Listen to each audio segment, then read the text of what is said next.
वर्तमान आम संबल संरक्षण विषय आलोचना करवा। संबलर संरक्षण इंग्रेजी रे कह जाए संबलर संरक्षण को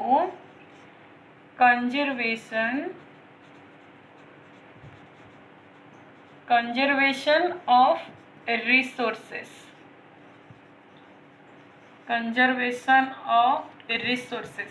संबलर संरक्षण विषय रे वर्तमान आम आलोचना करवा। टिके मने पकेदवा क्यों प्रकार संबलर आमे संरक्षण करवा। संबल तीन प्रकार प्राकृतिक संबल, मनुष्यकृत संबल, मानव संबल। ये तीनटा जाक भितरु को संबलर आमे संरक्षण करवा। अच्छा चिंता कल आम पृथ्वी पृष्ठ रे प्राकृतिक संबल रहिबो नाही। आमे जो भलिया व्यवहार करूचे धरि निया जाओ प्राकृतिक संबल रहिबो नाही। तो मनुष्यकृत संबल मानव संबलर आमे संरक्षण करवा किंतु प्राकृतिक संबलर धर करवा नाही।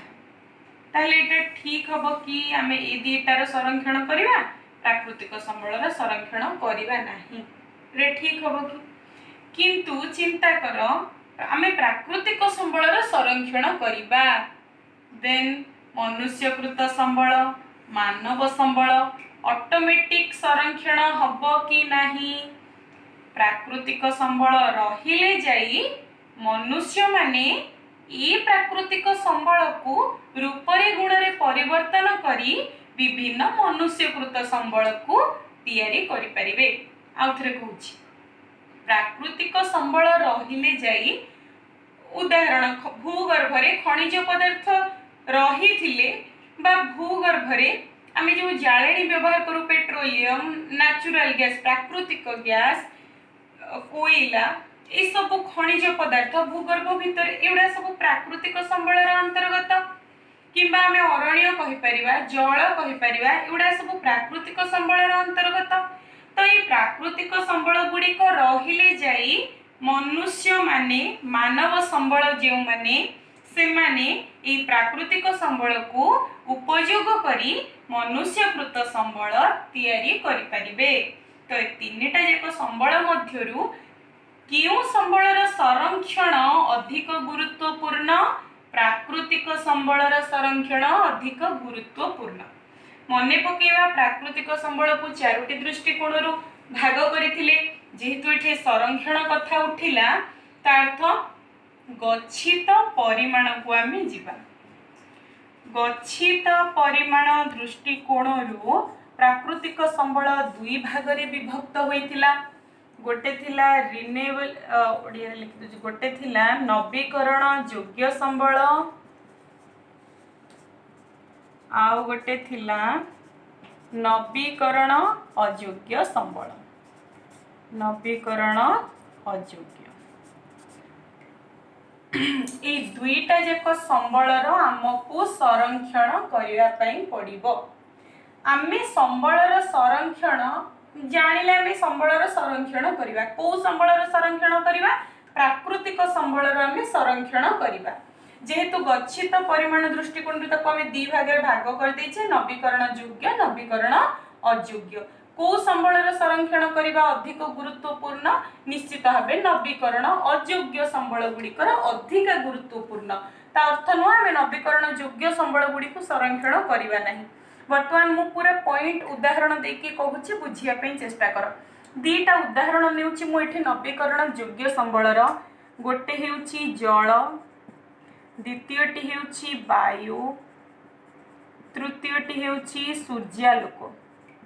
एही भलिया मु तीनटा उदाहरण एठी नेली। सेमिति मु एथिरु तीनटा उदाहरण नेउची गोटे हेउची कोयला द्वितीय रे हेउची पेट्रोलियम तृतीय रे हेउची प्राकृतिक गैस। एमिति मु तीनटा उदाहरण एथिरु सेथिरु नेली। एगुड़ाक नवीकरण अयोग्य कहीं तीनटा नवीकरण याकू फजिल फुएल बोली मध्य इंग्राजी रे कहा जाए। एगुड़ाक कहीं नवीकरण अयोग्य एगुड़ाक सृष्टि होगापाई हजार हजार वर्ष समय लगे। मनिषर जीवन काल तुलन यही प्राकृतिक संबल गुड़िक सृष्टि होगापाई अधिक समय लगुथिबारु एगुड़िक नवीकरण अयोग्य संबल अटे। सेमिति नवीकरण योग्य रे मुनेली जल वायु सूर्यालोक।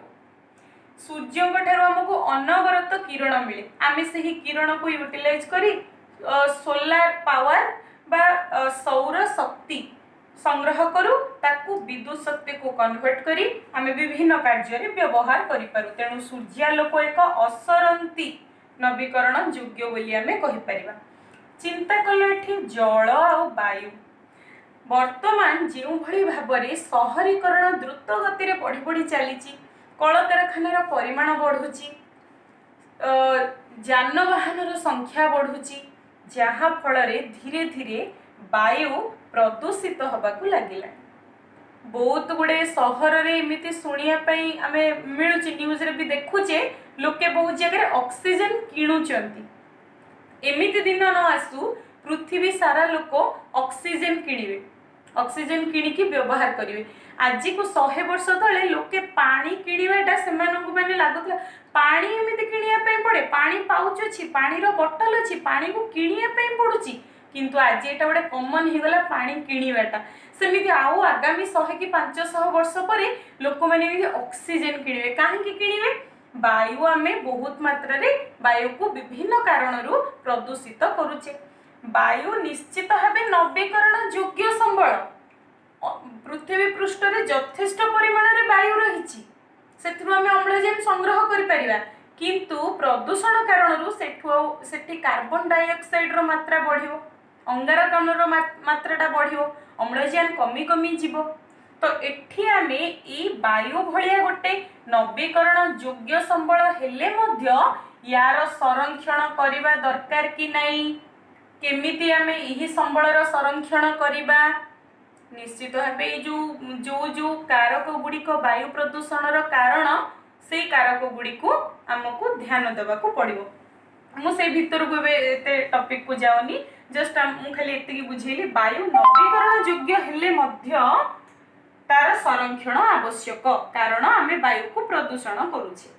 सेमिति चिंता कर जल जलटा निश्चित भावे तुमे कहबो पृथ्वी रे 3 भाग जल अछि गोटे भाग स्थल अछि पृथ्वी रे केबे मध्ये जलर असुविधा हेब नाही किंतु एठी मु कहि रखुची 3 भाग जल हेले मध्ये 98% जल माने आमे कोनोसी कार्य रे दैनंदिन कार्य रे ताकू लगै परिबा नाही कारण समुद्रर लुणी जल को आमे कोनोसी कार्य रे लगै परिबा नाही। आ बाकी रहिला 2% जल सेथिरु 1% ग्लेशियर आकार रे अछि बरफ आकार रे अछि ताकू मध्ये आमे कोनोसी कार्य रे लगै परिबा नाही। एमिति देखिया पाई गले पृथ्वी रे मधुर जलर परिमाण मात्र 1% पुणी 1% रो भी कम।